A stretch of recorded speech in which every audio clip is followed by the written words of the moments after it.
Cuando salga de esta iré corriendo a buscarte.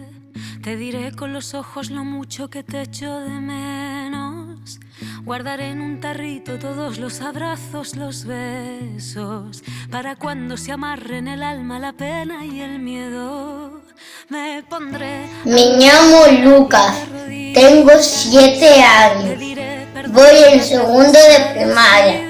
Yo recomiendo San Palabras, el escritor Javier Fonseca. Se trata de un niño que descubre un monstruo en una librería que se come todas las palabras de los libros. Recomiendo de 6 a 7 años. Hola, me chamo Abel, teño 10 anos e vou en cuarto. Me lín este libro que está feito por Alex Rovira e Fernando Trías, é de Xixirín. Trata de Merlín, que chama todos os cabaleiros dun reino para facerse unha proma de encontrar un trébol máxico que lle daría sorte ilimitada. O meu personaxe favorito do conto se chama Sid. E a miña opinión é que todo o mundo debería ler este libro porque te explica os valores da boa sorte. O recomendo de 7 a 90 anos.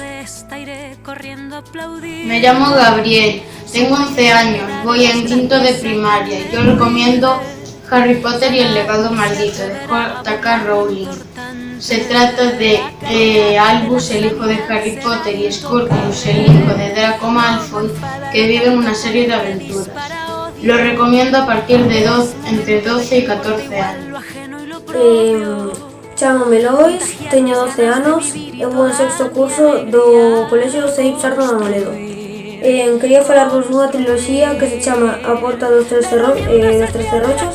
A autor é Sonia Fernández e a editorial é Destino. Trata sobre un neno chamado Nico que viaxa mediante unha porta a un mundo cuántico onde non hai limitacións. O meu personaxe favorito é o protagonista, Nico, e a miña opinión é que é un libro con moita intriga, que fala moito sobre a física cuántica e os seus estudantes. A idade a recomendo entre 11 e 12 anos, porque os máis xovenes non creo que o entenden. Chao.